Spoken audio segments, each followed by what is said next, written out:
Good morning, children. Today I am going to start a new chapter, chapter 4, acids, bases, and salts. We all know that there are wide varieties of materials around us. They differ from one another in their color, odor, taste, physical state, and other properties. We often use such properties to classify substances and materials into different categories. Some materials like lemon, vinegar, and tamarind have a sour taste. These materials taste sour due to the presence of chemicals called acids.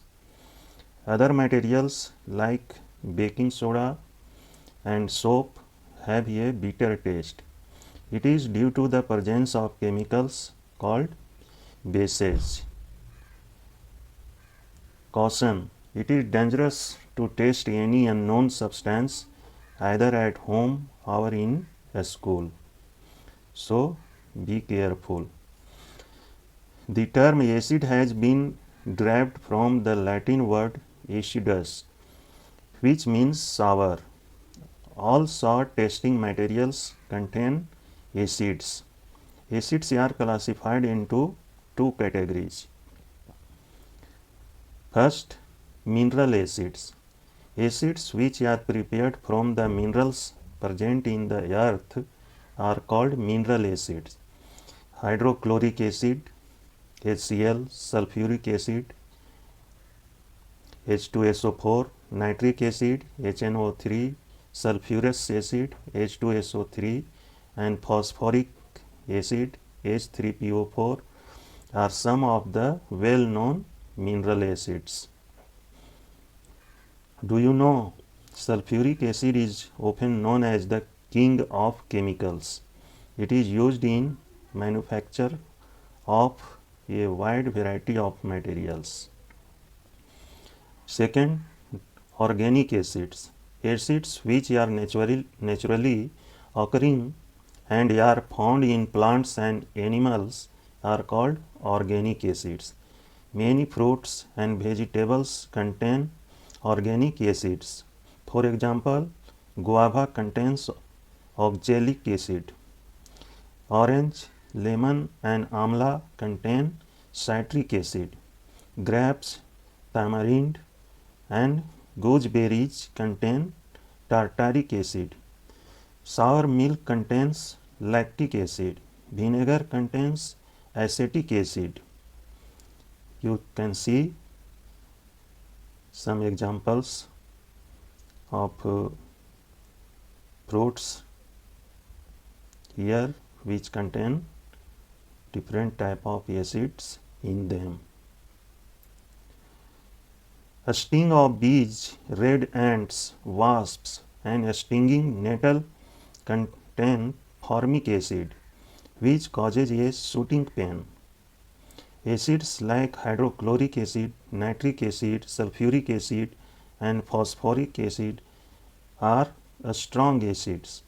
Acids like citric acid, acetic acid, carbonic acid, and formic acid are weak acids. We will learn more about strong and weak acids in higher classes.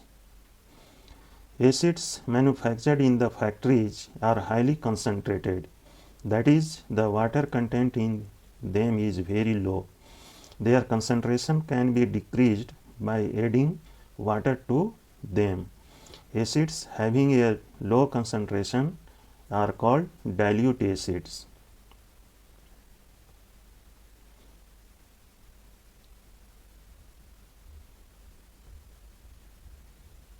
Do you know gases like carbon dioxide, sulfur dioxide, nitrogen dioxide, etc. are released in the air by factories, powerhouses, and automobiles exhausts. These gases mix with rainwater and form acids. Rainwater thus becomes acidic. When this acid rain falls on buildings made of marble, which is calcium carbonate, the acid reacts with marble. Acid rain is the main cause of yellowing of Taj Mahal.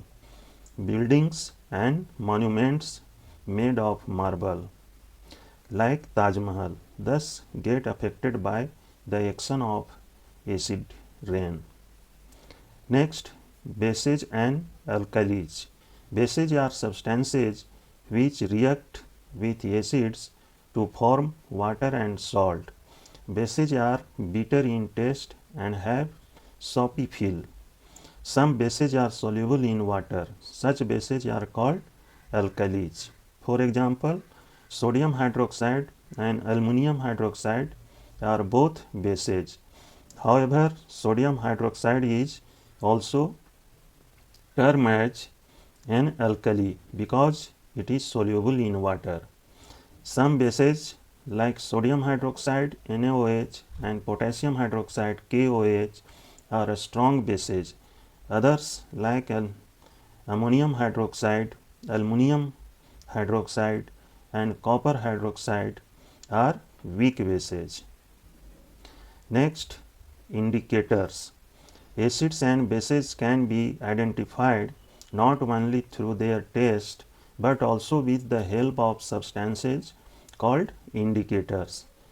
So, an indicator is a substance which shows different colors in an acidic and basic medium. The color of the indicator can thus help in identifying acids and bases. An indicator used very often is litmus.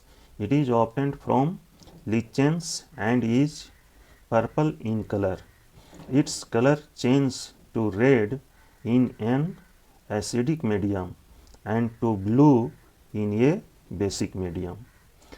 Litmus can be used as an indicator in the form of a solution. In practice, it is more common to use a paper strap that has been dipped in litmus solution and allowed to dry. Such a paper strap is called litmus paper. Let us now perform two activities to understand how litmus can be used to identify an acid and base. Activity 1. You can see in this picture. Take some lemon juice in a petri dish and dip a strip of blue litmus paper in it. The color of the litmus paper changes to red due to the presence of an acid in the lemon juice.